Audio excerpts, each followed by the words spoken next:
எனக்கு வணக்கம். தற்பொழுது நவராத்திரி பூஜையின் பகுதி 7இல் நாம் லட்சுமி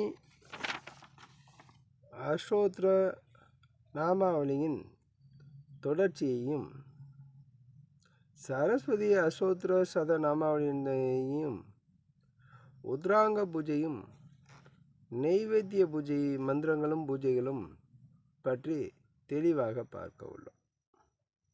இதுவரை பகுதி 1இல் பூஜைக்கு தேவையான பொருட்கள், அந்த பூஜைக்கு தேவையான விசேஷ பொருட்கள், அது மட்டுமில்லாமல் பூர்வாங்க பூஜைகளில் தீப மந்திரம், ஆசமனம், அங்கவதனம், குரு தியானம்,